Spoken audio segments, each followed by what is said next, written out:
Hello, everyone, and welcome to the Aligned Wellness Podcast. I'm your host, Dr. Torrie Thompson, and today we're going to talk about all of the different wellness and optimization tools we have out there, what they do, are they worth the hype, which are the best, what should you incorporate if you really want to elevate your health and look at longevity and optimization. So it's pretty much every day. There's always some new thing, whether it's saunas, red light, cold plunging.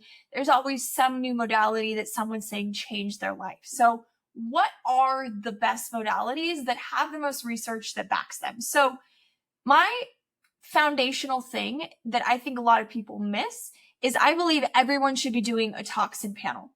You can only optimize to a certain extent if you have a bunch of stored toxins in your body. So a toxin panel looks for things sitting in your system that would include heavy metals. So aluminum, cesium, mercury, all the heavy metals.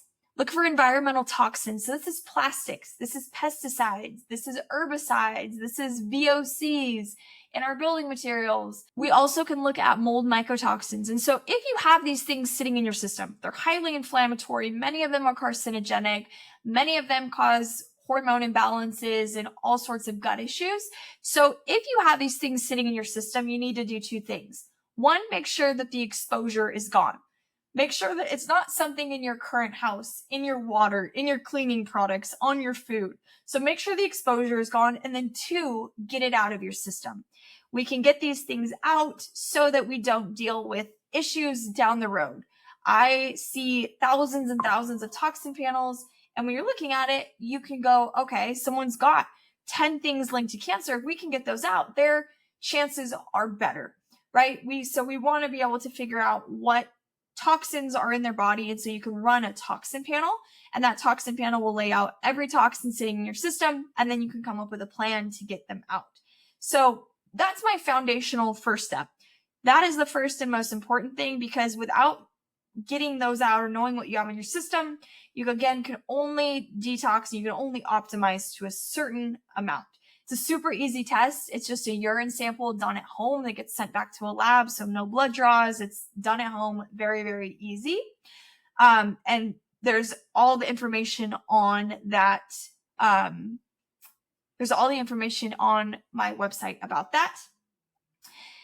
Now, probably my favorite modality, I think that is like the one that really, really reduces our likelihood of death. That is the sauna.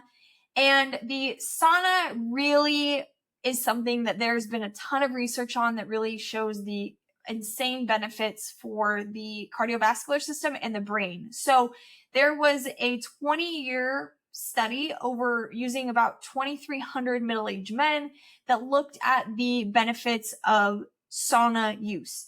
So what they found was that men who use the sauna 2 to 3 times per week had a 27% lower risk of dying from cardiovascular disease compared to those who used it once a week. Those that used it 4 to 7 times per week had a 50% reduction in cardiovascular mortality.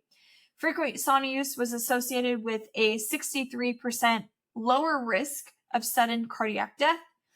And regular saunas 7 times per week was linked to a 66% reduction in reducing the risk of developing dementia and 65% reduced risk of Alzheimer's disease.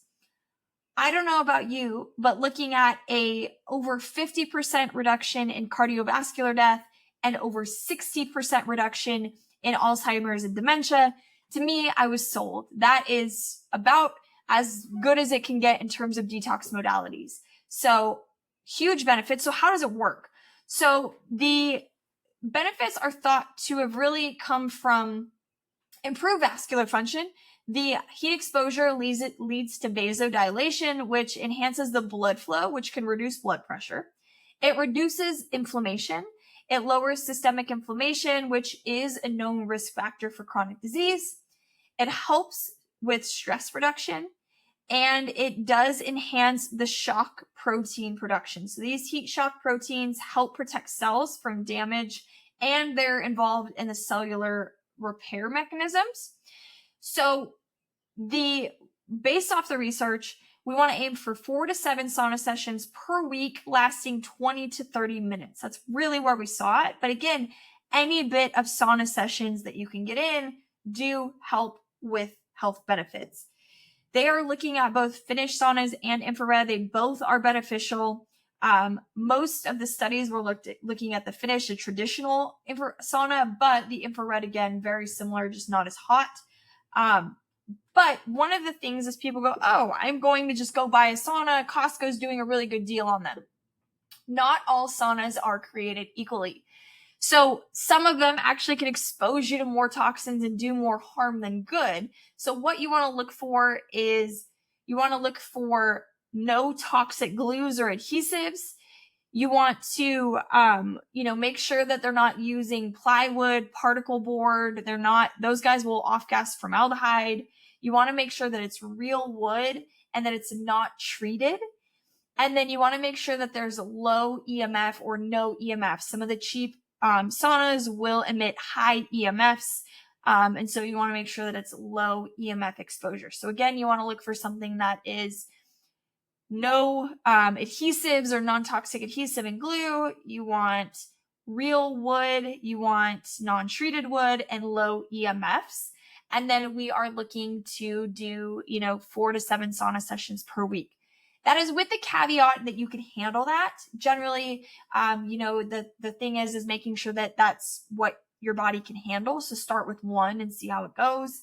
The other thing is make sure you're hydrating after. Many people go in the sauna, they sweat out tons, and then they don't rehydrate. So rehydrate with water and electrolytes, something like an Element, trace minerals, Redmond's Relight, but something to make sure you rehydrate while you're in the sauna as well as after. There's also sauna blankets that you can get. Higher Dose has one that is a lower cost option that's like a little sleeping bag, and you can wipe it out after. So several ways you can get a sauna, but again, making sure that they're low EMF, low toxic exposure, and then you rehydrate after. If you're feeling really tanked or burnt out after you do it, you may have just gone too long, so lower the amount of time and slowly work up. The next thing is red light therapy. Red light therapy is something that if you look at it, you probably wouldn't think it's very beneficial, but it is extremely beneficial. It really helps support skin health, muscle recovery, inflammation, cognitive function. And so red light therapy is known as photobiomodulation. And so it uses specific wavelengths of red light, basically red light and near infrared light, to stimulate the mitochondrial function. When we stimulate the mitochondria, they're the powerhouse of all of our cells. This is going to reduce inflammation and promote healing. So the benefits of them is looking at skin health. The red light is going to enhance collagen production, so this can reduce wrinkles and improve our skin tone. Helps with muscle recovery, and this alleviates muscle soreness and accelerates recovery. I sprained my ankle a little while back, and red light was something that I use twice a day, every single day, to help lower the inflammation and allow my ankle to heal. I still actually use it every day on my ankle as it's still healing, but the red light was extremely beneficial in allowing my ankle to heal faster. And then cognitive function, it may improve brain health by reducing inflammation and promoting neurogenesis or production of new neurons or brain cells. This is the catch though. Not every red light that glows red is actually going to give you these benefits. Therapeutic red light and near infrared light have to fall basically within a 600 to 850 range. And this is the red and the near infrared. Many knockoff products don't disclose their wavelengths, or they basically just use red light bulbs that look red that don't actually penetrate the skin. So you really want to make sure that you are getting one that is actually a red light. So you want to look for the correct wavelengths. You want to look for EMF free or low EMF. And then you want to look for brand transparency and third-party testing. Are they actually showing you and someone testing what their wavelengths are? I have Therasage. I'm a big fan of Therasage's Tri-Light. There's Juve as well, another brand that's wonderful. Another one that's not shocking as a really, really beneficial tool to add in for optimization is movement.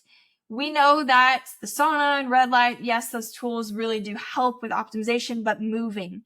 incorporating regular movement into our daily life is essential for longevity and our mental well-being. Our bodies are meant to move. It is not something that we should just be, sitting down in a chair or in a desk all day and then getting home and watching TV on the couch. We need to move. So when you're looking at the health benefits, regular exercise reduces the risk of cardiovascular disease, diabetes, and depression. And it could be things like walking, going on a family walk, going out and doing some yoga or stretching outside. It can be going to a workout class. It can be playing your favorite sport. For me, movement is I go out and play tennis. It never feels like I'm exercising. For other people, it's going and playing pickleball, going on a walk with a friend. That's how I look to do catch-ups with many of my friends. We call them walk and talks. We'll grab coffee and we'll go on a walk. We're getting exercise, and because you're with a friend, it doesn't feel like you're getting, any exercise in, but before you know it, you've got a few miles under your belt. So trying to get movement in every single day is essential. And then supplements. In today's time, you really do have to have supplements in our diet. Our food, our soil is not what it was 50, 100 years ago. It's so nutrient deficient. And so we have to have supplements to give our bodies the most, nutrition as possible. So really the supplements I love as daily support are things like methylated Bs, liver support, immune support, especially if you're in the cold and flu season, vitamin D, C, zinc, creatine. Creatine is actually one of the most studied supplements there are. There's thousands of studies and really shows the evidence for mental health and can show amazing benefits in antidepressant effects. But we really have to look at what someone needs. Again, even someone with a perfect diet really does need supplements. Just our food and our soil is not what it used to be. So adding these in can set your body up to stay in a detox friendly state or a detox proactive state so that you're moving toxins through. Other things you can look at in terms of optimization would be mindfulness, whether that's meditation, breathing exercises, yoga, something to help really offset the stress and, allow the nervous system to calm down. Sleep hygiene. I will do a whole episode on sleep and how we can optimize our sleep, but really setting up a consistent sleep routine, going to bed at the same time every night, not being on our phone before we go to sleep, limiting our blue light exposure. All of that can really benefit us as well. If you do not have good sleep, we cannot heal. Our body cannot do its jobs. So actionable things, start small. Again, start incorporating things. You don't need to go out and buy a sauna. Many gyms have saunas. You'll be shocked at how many of your friends have saunas.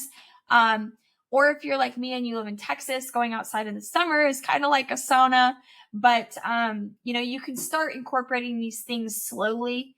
Start incorporating more movement, start incorporating a clean diet, and then look into investing in a sauna or going to a sauna studio and getting a membership there. And then, track your progress, keep a journal, monitor your changes, monitor how you're feeling. And then again, I really encourage people to get a toxin panel. Even if you have no symptoms, you think you're fine, you'd be shocked how many people have plastics and pesticides and heavy metals sitting in their system. Even if you're not having symptoms now, those are not things that you want sitting in your body down the road. If we know that it's there, we can work on getting it out and we can work on detoxing the body so that it doesn't cause issues down the road. So I hope you guys all enjoyed this, and I will see you all next week.